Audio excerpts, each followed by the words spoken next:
السلام علیکم ناظرین، آپ دیکھ رہے ہیں پروگرام نیوز ویوز اور میں ہوں رجا سہیل۔ ناظرین، کرونا کی دوسری لہر میں تشویشناک حد تک اضافہ ہوا ہے۔ آج کرونا وائرس سے 34 افراد انتقال کر گئے ہیں، جس کے بعد ملک میں اموات کی کل تعداد جو ہے وہ 7696 ہو گئی ہے، اور ملک بھر میں کرونا کیسز مثبت آنے کی شرح 7.5 ہو گئی ہے، اور آج گزشتہ 24 گھنٹوں کے دوران 2756 نئے کیسز رپورٹ ہوئے ہیں۔ اس حوالے سے آج وفاقی وزراء تعلیم کی ایک اجلاس بھی ہوا ہے، اور اس میں اسکول کی بندش کے لیے فیصلہ آ گیا ہے، منظوری دے دیا انہوں نے اسکول بند کرنے کے لیے۔ ہمارے ساتھ سینئر تجزیہ کار رائے علی صاحب موجود ہیں، ان سے پوچھیں گے سر اس پہ آپ کیا کہیں گے، اسکول کی بندش کتنی ضروری تھی؟ کیونکہ وزراء تعلیم کی جانب سے پچھلے اجلاس میں یہ کہا جا رہا تھا کہ بچوں کا بڑا پڑھائی کا نقصان ہوا ہے اور تعلیمی اداروں کا بھی نقصان ہوا ہے، تو کیا فیصلہ یہ ٹھیک آیا ہے؟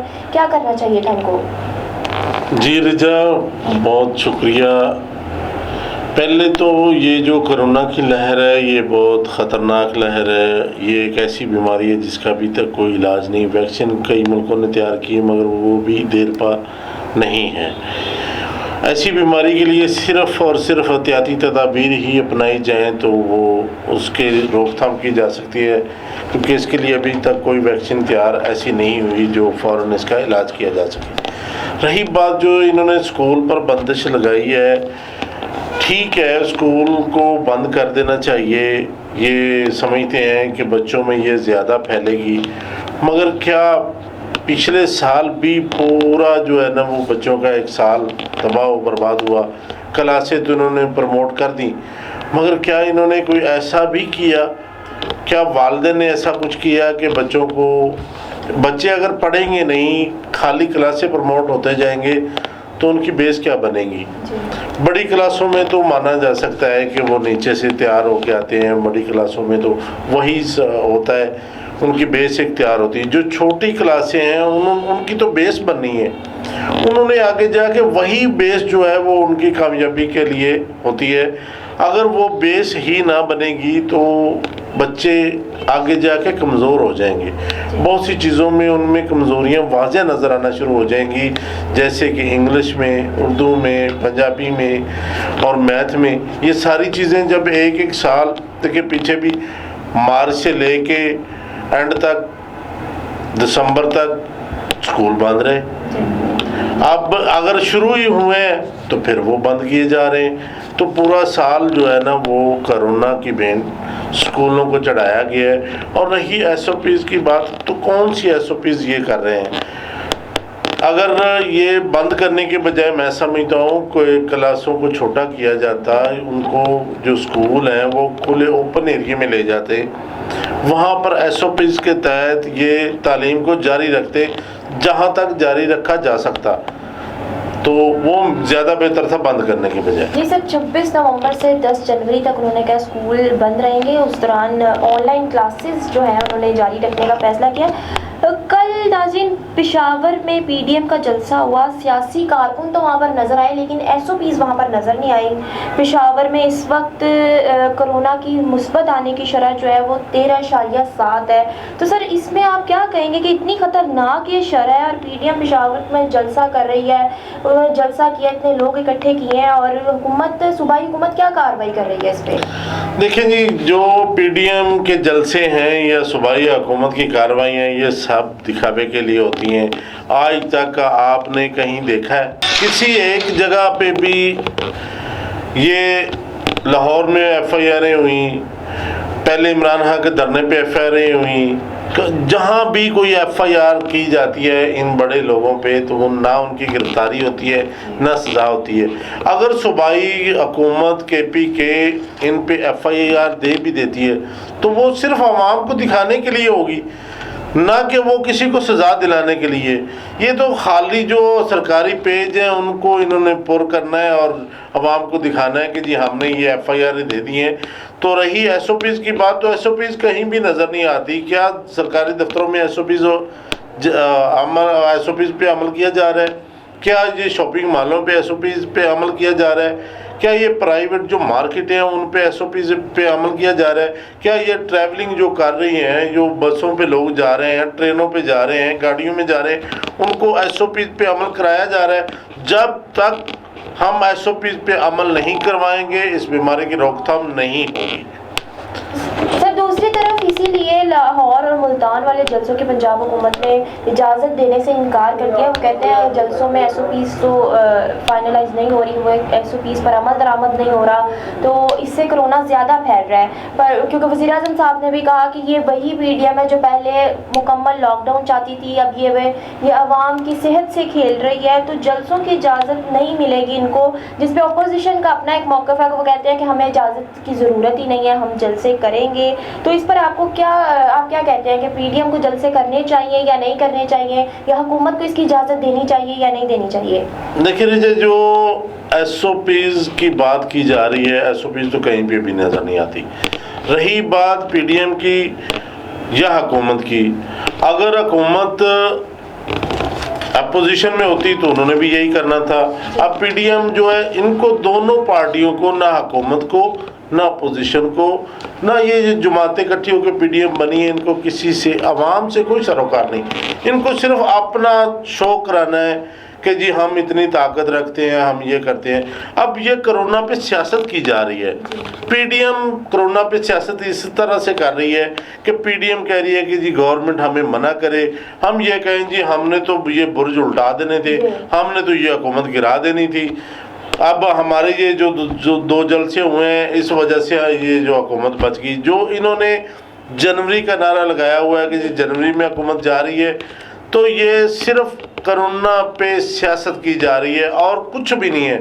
دیکھیں یہ جو کہتے ہیں کہ جی کرونا نہیں ہے، تو یہ جو وزیر اعلیٰ سندھ ہے اس کو کیا ہوا ہے، وہ کیوں اندر چلا گیا ہے، وہ کیوں کہتا ہے کہ جی مجھے کرونا ہو گیا؟ اگر یہ کرونا بڑے لوگوں کو ہو سکتا ہے تو غریبوں کو زیادہ ہوتا ہے۔ بڑے لوگ تو علاج کروا لیتے ہیں، مگر غریب آدمی یہ کرونا کا علاج نہیں کروا سکتا۔ انہوں نے 8 سے 15,000 روپے جو ہے وہ فیس ہے کرونا کے ٹیسٹ کی، اور علاج جو ہے وہ ایک دن کا 90,000 میں چلا جاتا ہے۔ مختلف ویڈیوز وائرل ہوئی ہیں کہ جی یہ 90,000 کی دوائی ایک دن کی کرونا کے مریض کو دی جاتی ہے۔ تو میں سمجھتا ہوں کہ یہ جو سیاستدان ہیں، یہ تو اپنی جگہ پہ اپنا اقتدار میں آنے کے لیے یہ سب کچھ کر رہے ہیں۔ عوام کو سوچنا چاہیے کہ وہ جلسوں میں نہ جائیں، ایس او پیز کا خیال رکھیں تاکہ یہ اس بیماری سے بچا جا سکے۔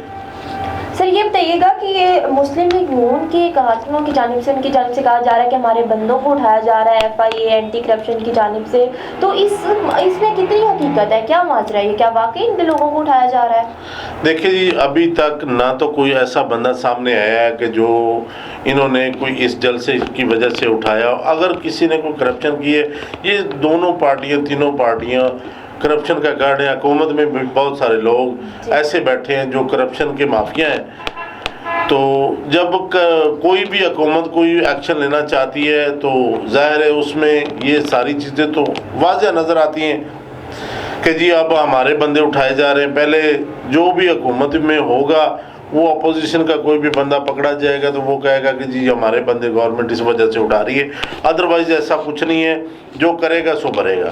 سر یہ پی ڈی ایم پچھلے 2-3 ماہ سے دعویٰ کر رہی ہے کہ جنوری کے بعد جنوری تک حکومت جو ہے وہ گھر چلی جائے گی۔ پہلے 3 جلسے کیے، اب جلسے ہونے جا رہے ہیں، ملتان اور لاہور والا جلسہ بھی کہا جا رہا ہے ہر صورت میں ہوگا۔ تو کیا واقعی ایسے جلسوں وغیرہ سے حکومت گھر جاتی ہے؟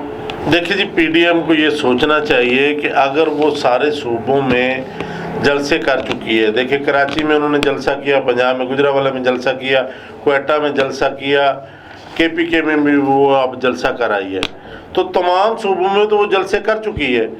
اگر ان تمام صوبوں میں جلسے کرنے کی وجہ سے حکومت نہیں گئی تو کیا 2 جلسے کرنے سے حکومت چلی جائے گی؟ یہ ایسا پاسبل نہیں ہے۔ حکومت نے جب بھی جانا ہے اپنی کرتوتوں کی وجہ سے جانا ہے، جب بھی جانا ہے اپنی پالیسیوں کی وجہ سے جانا ہے۔ جب تک عوام کو ریلیف نہیں ملے گا ظاہر ہے حکومت ڈگمگاتی رہے گی۔ عوام کو ریلیف ملے گا تو حکومت بچے گی نا۔ تو پی ڈی ایم یہ 2 جلسے نہ کرے تب بھی حکومت نہیں جائے گی، اگر کر لے گی تو تب بھی حکومت نہیں جائے گی۔ تو پی ڈی ایم کو یہ سوچنا چاہیے کہ غریب آدمی کے بارے میں سوچنا چاہیے کہ یہ اگر کرونا کسی غریب آدمی کو ہو گیا تو اس کا علاج کون کروائے گا؟ کیا یہ پی ڈی ایم والے علاج کروائیں گے؟ یہ جو جلسوں میں اتنی کراؤڈنگ، اتنے لوگ اکٹھے کیے جاتے ہیں، یہ ہر بندے کی ذمہ داری لگائی جاتی ہے۔ جو ایم این اے یا ایم پی اے ہوتا ہے اس کو کہا جاتا ہے کہ جی آپ نے اتنے لوگ لے کے آنے ہیں. وہ مختلف جگہ سے غریب لوگوں کو اٹھا کے لے آتا ہے. کوئی ریڈی بان ہوتا ہے, کوئی زمیندار ہوتا ہے, کوئی کسان ہوتا ہے, کوئی مزدور ہوتا ہے. ان کو یہ مزدوری بھی دیتے ہیں. لالچ ضرور دیتے ہیں کہ نہیں دیتے یہ تو اس کے بارے میں کچھ نہیں کہا جا سکتا, مگر لالچ دیتے ہیں. تو وہ جو لوگ بیچارے مزدوری 2 4 500 کی خاطر ان کی گاڑیوں میں, ان کی بسوں میں بیٹھ کے جلسوں میں جاتے ہیں, تو وہ اگر کرونا کی بھینٹ چڑھ گئے تو ان کا علاج کون کروائے گا؟ تو عوام کو سوچنا چاہیے. بلکہ جو یہ وہاں سے M N A M P منتخب ہوئے ہیں, جو لوگ لے کے آتے ہیں, ان کو سوچنا چاہیے اور اپنی لیڈر جو قائد ہیں ان کو سمجھانا چاہیے کہ خدا را یہ عوام کے بارے میں سوچیں. یہ ایک ایسی بیماری ہے جس کا کوئی علاج ہی نہیں ہے. تو جس کا علاج نہیں ہے اس کی صرف اور صرف اس سے احتیاط کی جائے, اس ایس او پیز پہ عمل کیا جائے, تو تب بھی یہ بچا جا سکتا ہے نا. تو یہ دونوں پارٹیوں کو, پی ڈی ایم کو بھی سوچنا چاہیے اور گورنمنٹ کو بھی. گورنمنٹ کہتی ہے کہ جی ہم نے اجازت نہیں دینی, اگر اجازت نہیں دینی تو پھر اس پہ عمل درآمد بھی کرے. پہلے انہوں نے کے پی کے میں کہا گورنمنٹ نے کہ جی ہم نے ان کو اجازت نہیں دینی, تو انہوں نے کیا وہاں پہ شرح بڑی. اب جی گورنمنٹ وہاں پہ ان کے خلاف مقدمے درج کرے گی, جی جتنے رہتے ہیں یہ پی ڈی ایم کا قصور ہے. تو ایف آئی آروں سے کچھ نہیں ہوگا. جو دنیا سے غریب آدمی چلا جائے گا اس کے بچوں پہ اثر ضرور پڑے گا, مگر پی ڈی ایم پہ یا گورنمنٹ پہ اس پہ کوئی اثر نہیں پڑے گا. سر بہت شکریہ, آپ نے پروگرام میں اپنا وقت دیا. ناظرین, سینئر تجزیہ کار راہی علی صاحب ہمارے ساتھ موجود تھے. ناظرین, آخر میں بس اتنا ہے کہ احتیاط علاج سے بہتر ہے, تو مکمل ایس او پیز پر عمل درآمد کریں, گھر سے ماسک پہن کر نکلیں اور اپنے پیاروں کی حفاظت خود کریں. اب تک کے لیے اتنا ہی. اگلے پروگرام تک کے لیے اجازت دیجیے. اللہ حافظ.